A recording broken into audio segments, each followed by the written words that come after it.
Good morning student, individual math with Alok में आप सभी का एक बार फिर स्वागत है। ये प्लेटफॉर्म एकेडमी बेस का है। हम क्लास 10th की जो है सीरीज पढ़ा रहे हैं, क्लास 10th की सीरीज। चलिए मिलते हैं क्वेश्चन नंबर अगले से। शायद आई थिंक हमें लगता है कि हम एक्सरसाइज 5.1 पढ़ा चुके हैं और 5.2 से हम मिल रहे हैं, ठीक है ना।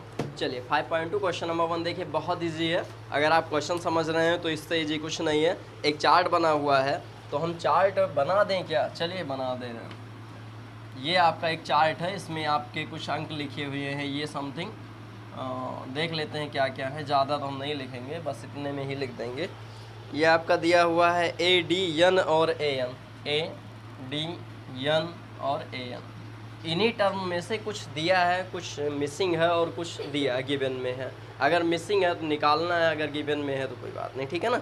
तो देखिए गिवन में क्या दिया है, 7 पहला दिया है 7 3 8 और ए एन निकालना है। देखिए 7 3 8 दिया है और ए एन निकालना है। जैसे नाम आता है ए एन का वैसे तुरंत आपको लिखना है ए एन, और ए एन का फार्मूला होता है n - 1 इंटू डी। यहाँ से ए की वैल्यू कितनी है, तुरंत रखेंगे 7, और n का मान 8 दिया है तो यहाँ रखेंगे 8 - 1, और डी का मान कितना रखना है 3। तो ये हो जाएगा 7, ये हो जाएगा 7 और ये हो जाएगा 3, तो ये हो जाएगा 7, ये हो जाएगा 21, यानी जोड़ेंगे तो क्या आएगा 28। तो ये आपके n मिल जाएंगे और इसे हम कह देंगे क्या 28। कोई प्रॉब्लम है इसमें? नहीं होना चाहिए कि है। चलिए आगे अगला क्वेश्चन हम देखते हैं। अगले में सेकंड में आपका लिखा हुआ है -18 फिर 10 और फिर 0 लिख दिया है।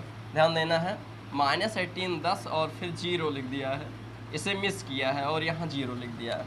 अगर हम इस दूसरे क्वेश्चन में देखें, देखिए ये फर्स्ट था, ये सेकंड है, अभी आप उतार लेंगे, इजी समझ में आएगा। यहाँ पर a = -18 दिया है, d = 10 दिया है और an = कितना दिया है 0। आपको क्या चाहिए, क्या n के जगह 10 रहेगा? अच्छा n के जगह 10 रहेगा। चलिए हाँ, ये आपको d निकालना है, यानी ये n दिया है और आपको d फाइंड करना है। क्लियर? अब यहाँ पर लिखेंगे, ध्यान दीजिए, an = 0 और a का फार्मूला a प्लस में n - 1 इंटू d = 0।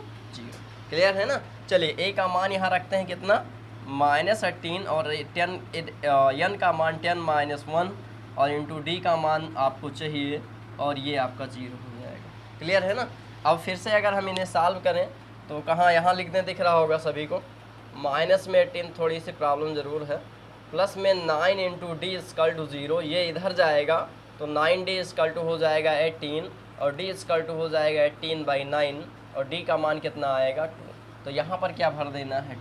समझ में आया? यानी कुल मिला के a, d, n और a n का रिलेशन जो है आपका ये होता है, इनमें से 3 चीज़ें दी रहेंगी, एक मिस रहेगा, वही सब में निकालना है। क्लियर? उतार लो इतना, फिर आगे चलते हैं।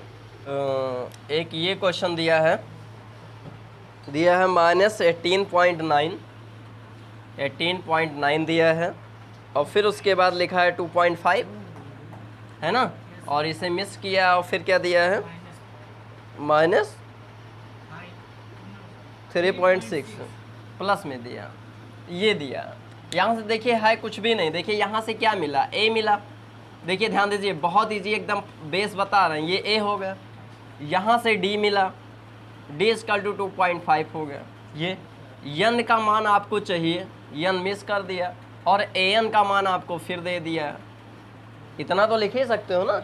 अब an का एक फार्मूला होता है a plus n - 1 into D, और इसकल टू ये 3.6 ऐसे लिखा रहा है, ये भी लिख लोगे। अब यहाँ से आपको कुछ नहीं करना, सिर्फ a का मान माइनस में 18.9 और n की वैल्यू चाहिए, लिखा रहने दो, और d का मान 2.6 और इसकल टू 3.6 लिखा रहने दो। एक काम ये करना है कि ये माइनस से इधर जाके क्या कर देगा, प्लस कर देगा, और 2.5 का अंदर गुणा कर दोगे तो समथिंग आंसर आ जाएगा। नहीं गुणा करना है तो ऐसे लिखा रहने दो। देखो n - 1 इंटू 2.5 ऐसे लिखा रहने दो। यहाँ से चल रहे हैं, ये वाली लाइन यहाँ लिखी हुई, ये वाली लाइन है ना, ये 3.6 लिखा और ये इधर आएगा। हमने कहा था इसे आप क्या कर देना है, आपको प्लस कर देना। इतना तो लिखे ही लोगे।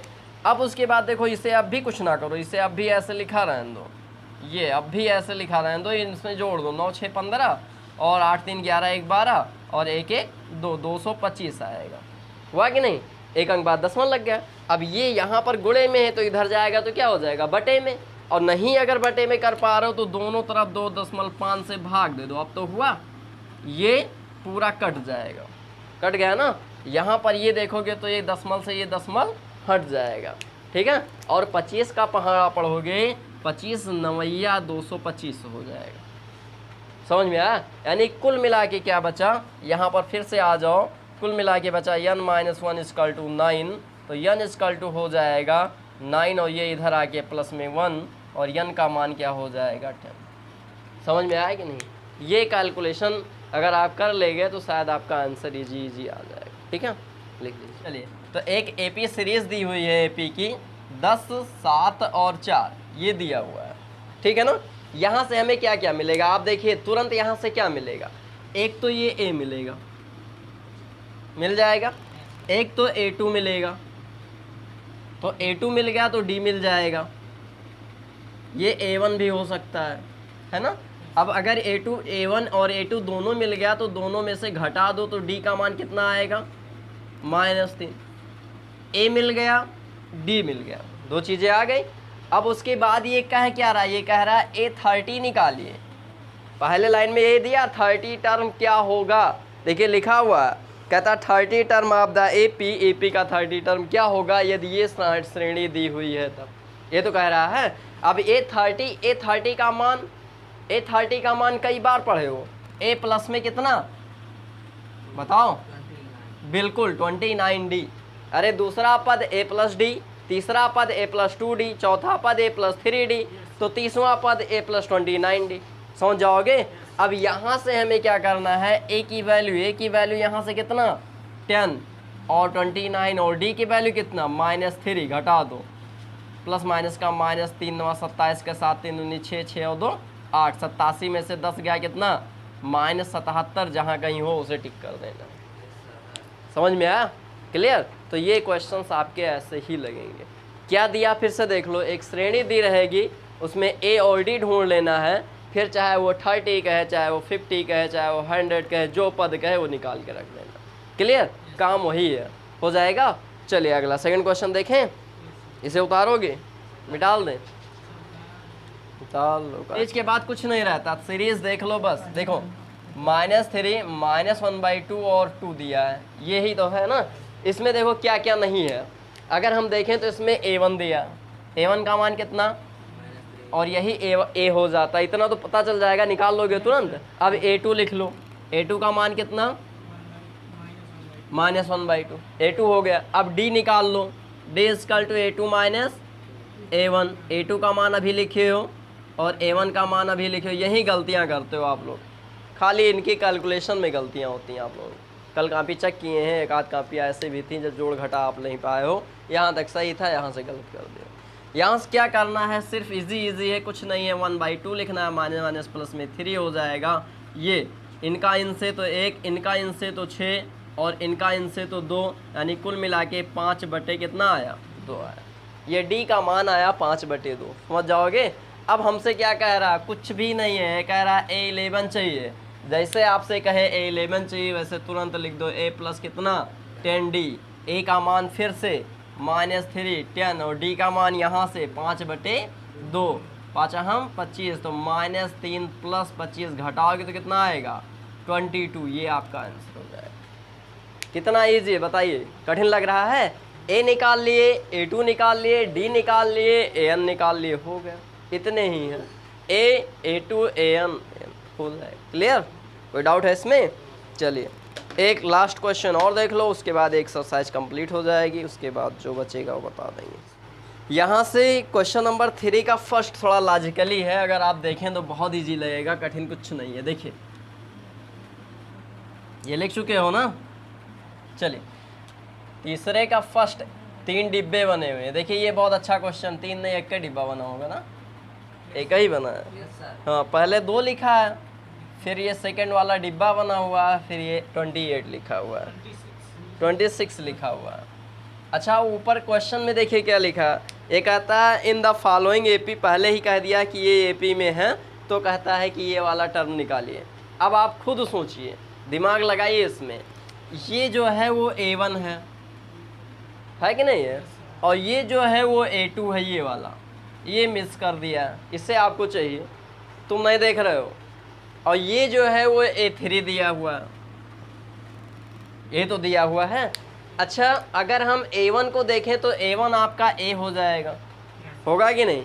अगर हम A2 को देखें तो A2 आपका A+D हो जाएगा। यानी अब हमें क्या चाहिए, D। अगर D मिल जाता है तो हमें A2 मिल जाएगा। और A3 को हम क्या मान सकते हैं, A+2D मान सकते हैं कि नहीं। क्लियर हुआ कि नहीं हुआ। अब आप खुद सोचिए, जब A+2D = 26 दिया है, यहाँ पर A की वैल्यू, यहाँ से A की वैल्यू 2 अगर हम यहाँ रख दें, 2 + 2D = 26, यानी यहाँ से अगर हम देखें तो इस 2 को इधर ले जाओ तो 2D = 26 - 2, 2D = 24, यानी D = कितना हो जाएगा, 12। D का मान कितना मिल गया, 12 मिल गया। केवल कैलकुलेशन ही तो है, खुद देखिए। यहाँ से आइए फिर से, A3 मतलब A+2D = 26, A का मान यहाँ से 2, फिर D का मान नहीं है तो लिखा रहने दो, ये 2 इधर ले गए तो घट गया, 2 से भाग दे दीजिए, 12 आंसर। यानी हमें D चाहिए थे, D मिल गया। अब D का मान यहाँ रख दोगे जब आप, तो ये 2 + D का मान कितना, 12, 12 और 2 14, यानी दूसरा पद कितना हो जाएगा, 14। अब समझ में आया कि नहीं। तीनों में जो दिया है वो लिख लो, उनसे सॉल्व कर लो, आंसर आ जाएगा। क्लियर है ना। यानी आपको लिखना, ये वाली लाइन बाद में लिखनी है, पहले ये लिख लो, फिर ये लिख लो, फिर ये लिख लो, फिर ये लिख लेना, ठीक है ना। लिखो, क्योंकि ये पहले लिख लोगे तो कहेगा कि जब आप जानते ही थे सब, तो नीचे काहे लगा रहे हो। हाँ, आंसर तो पहले आ गया।